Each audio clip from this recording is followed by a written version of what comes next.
Hey, everybody, it's Matt. This is the 10-Minute Bible Hour podcast. We're going to talk about the Bill of Rights and civil liberties and things like that for just a minute. And I'm very excited to see if I can navigate that without it feeling like I'm picking some kind of political fight with people, because that is not what I'm going for at all. But anytime you talk about the relationship between any government and any people at any point in history, I suppose that is politics, right? Let's do my best. We'll see what we get. We got this thing in the United States. It's called the Bill of Rights. If you're from here, you've probably heard of it. I hope you've heard of it. If you're not from here, you might have heard of it as well, because it's a pretty big deal in terms of the evolution of civics and government and the relationship between the state and the individual, the citizen. Well, there was a compromise that happened there in the late 1700s amongst the founding fathers to say, all right, we'll do the Constitution this way, but we want an immediate batch of amendments that limits the power of the government and that articulates certain freedoms, certain rights of the citizenry that are not given to people by the state. It's not by the good grace of the king that you're allowed to have opinions or say thoughts or worship God as you see fit or not worship God as you see fit. No. What we're trying to communicate with these Bill of Rights is this is by merit of you being a human that you have these particular liberties. And so the Bill of Rights, these first 10 amendments, is where you get the freedom of speech, freedom of assembly, freedom of the press, the right to bear arms, the right to keep your personal effects and not have the government just get to go through all of your stuff. And there's a ton of things in there that are all very forward-thinking. I mean, they were very forward-thinking in the 1700s, and it's been a pretty clumsy couple hundred years worth of execution on these Bill of Rights, with at times these rights being withheld from people to whom it was societally fashionable to discriminate, and at times these rights being withheld from people just across the board under the guises of emergency or whatever else. So it's not a perfect track record, but on paper, this is a pretty cool batch of things. And all of the things, when you go and look carefully at the Bill of Rights that are in there, they're all a pushback. They're all designed to be a check, a correction on the worst impulses of the state, of kings from ages past.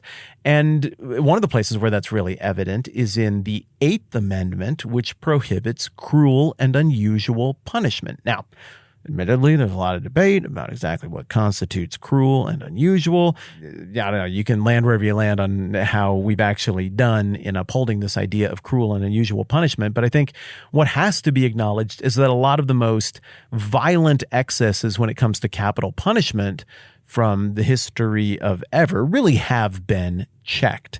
But this practice of very clever, cruel, unusual public punishment as a deterrent, as a humiliation, as a clever, ironic counteraction to whatever crime the person got wrong. This is an age-old tradition of the state. And indeed, you and I have looked at some incredibly cruel and unusual punishments, even in our conversations here, from the Greeks and the Romans and the Persians. And, well, one of those that comes from the Persians is something we're going to be looking at today. And all this cruel and unusual punishment stuff, I mean, it's interesting. It's certainly the stuff that gets your attention and you remember it when you read about history. But if it was actually happening in your world or to people you knew, I don't think it'd be quite as fun or entertaining as well. It's really just, it's quite the flex on the part of the state, and it's quite the way to remind people of who's actually in charge around here. And in Ezra chapter 6, we see one of these excesses in writing that Eighth Amendment of the United States Bill of Rights is trying to push back on. We see an order of cruel and unusual punishment that is established by the decree of Darius. These decrees, as we've been talking about, are binding from these Persian kings, and they are precedent-setting in Persian law and Persian expectation. We know that Darius's reign was one that was always in question, always nipping at his heels. He was paranoid about it. We know that he was one who was wont to dish out brutal punishment in a very public way to send a message to people. For example, Herodotus, the Greek historian, tells us that one of the 7 co-conspirators who helped Darius become king in the first place by killing Bardia, the son of Cyrus, the second Cyrus the Great, or if you're to believe Darius's inscription on that mountain in modern-day Iran, the magician shapeshifter who made himself look like Bardia. I didn't kill Bardia. Oh my gosh, I can't even imagine. That's unconscionable. I didn't do that. No, I know it looks like it, but that's because the guy was a magician shapeshifter, and he shapeshifted to trick all of you. So I just killed that guy with a heavy heart. I'll now become king. That was his narrative, of course. So this guy's always paranoid, and he's got to dish out some ugly punishment, including, as I was saying, to one of his 7 co-conspirators. What's the guy's name? It ends in Afernes, because they all end in Afernes back then. Intafernes, I think, was this guy's name. And there was a deal where Darius is like, all right, we're going to pick me to be king. I'm going to be king.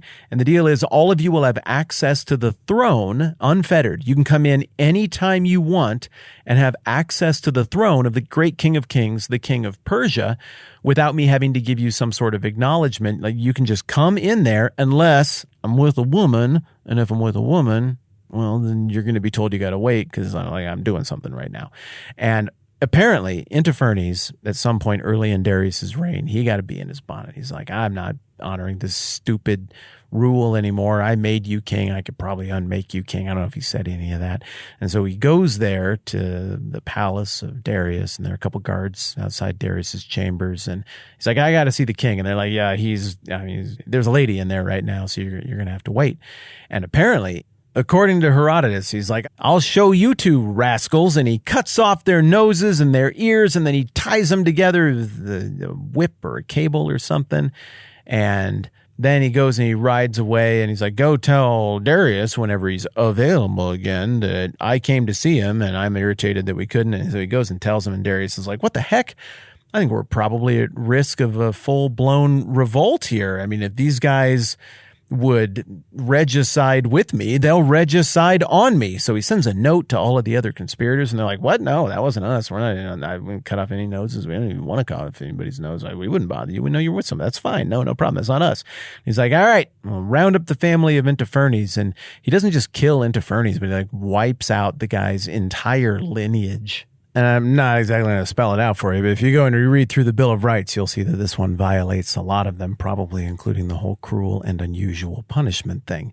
Obviously, very early on in the Persian era of Babylon, according to the book of Daniel, we see some cruel and unusual punishment. What? Like, you're praying to the wrong thing or whatever over here. Fine. We're going to feed you to a bunch of lions for entertainment. So, I mean, that would count, I think, is a violation of the 8th Amendment to the United States Constitution as well. But we get another one of those in Ezra chapter 6, and all of this is so relevant to how things are about to play out in the book of Esther. So there's this letter that we looked at yesterday where Darius found that decree from Cyrus, and he's like, all right, indeed, this whole project in Jerusalem is supposed to be happening. He writes the letter back. It's going to be funded. It's going to go. And then here's the end of the letter I didn't read you yesterday from Ezra 6 and verse 11. Furthermore, and this is Darius, I decree that if anyone changes this edict, a beam is to be pulled from his house, and he is to be lifted up and impaled on it. And for this crime, his house is to be made a pile of rubble. May God, who has caused his name to dwell there, overthrow any king or people who lifts a hand to change this decree or to destroy this temple in Jerusalem. I, Darius, have decreed it. Let it be carried out with diligence. Now, look, on the one hand there, you're rooting for the Jews so hard here at this point in the Old Testament. You want to see them put it back together, get this temple built. You want to see those prophecies about the redemptive plan and all of that story. You want to see that get momentum again. You want to see redemption here. So you might be tempted to gloss over this. I mean, how could anybody blame you if you do? Because it just feels like such a triumphant moment. Ha! Anybody who goes against the Jews is going to get impaled. Take that. When you really think about it, it's kind of freaky because any throne that has the power to say, just, oh, wait, 1 second, Ted, before we wrap up that letter, erase the love Darius, erase that. Add this part about some stuff about like a beam and impaling people and pile of rubble. I want it to sound serious. Read that back to me. Oh, yeah, that's great. Hit send. I love that.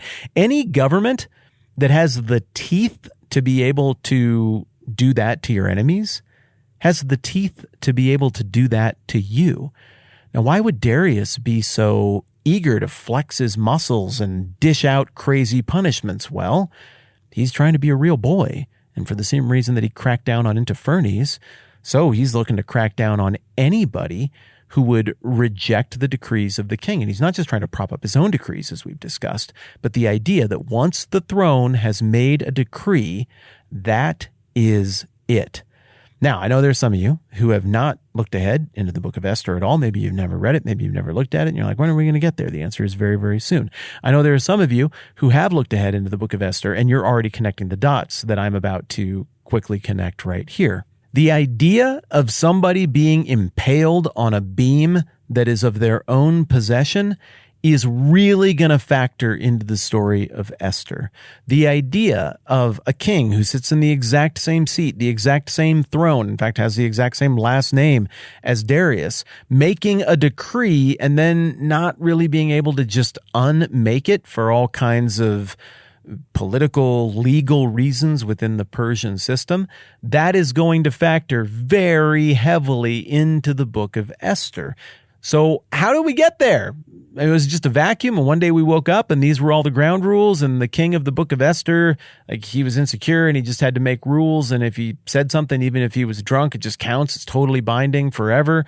And this stuff about cruel and unusual punishment, and a king who is insecure enough in his standing in terms of his lineage that he might at any time be duped into or provoked into weaponizing his power against a group of people it's fashionable to discriminate against, but also that power could be immediately pivoted on a dime to go after some other group of people. That didn't just happen overnight. All of those political, social conditions and expectations that make the story of Esther possible are born out of how Cyrus the Great defeated the Medes and became king of the Persians, how Cyrus the Great defeated the Babylonians, how Darius did what maybe actually needed to be done anyway in getting rid of a couple of very ineffective leaders and becoming king himself, how Darius did that and who he did it with, and how that forced him to rule and do justice and be quick with cruel and unusual punishment. All of that stuff gets handed down to Darius's son, Xerxes, the king, the story of the book of Esther. And all of that stuff creates this environment that generates the stakes and generates the parameters that really create the tension in the book of Esther that the original audience would have known automatically, but that you and I have to do a lot of work to properly understand. And my friends, we've done that work. And I think we're getting to a place where it's going to be a lot easier for us to feel these stakes and to look at the plot beats of the book of Esther and not just say, like, that's a plot hole. That doesn't work. Well, why didn't you just have him do this? Well, we'll just have him erase the thing. We'll just have him not do that. Well, now we're going to better understand why those things weren't options and why there was real tension here, including the dramatic high point of the entire story, which is when Esther has to walk in to the throne room uninvited and hope that she is received with grace. Every single person who was here in the story of Esther in the original audience would have been very familiar with the fate of Interfernes and his family and what happens if you cross one of these kings by going in unannounced when you are uninvited. It simply is not done. And I think the way all of that fits together is just hyper interesting. We're going to land the plane on a couple more details in Ezra and Nehemiah, but we're pretty much done with what we need to get out of these stories for the moment. And then we're into the age of Esther and the book of Esther itself. Should be fun. Y'all are awesome. I'm Matt. This is the 10-Minute Bible Hour Podcast. Let's do this again soon.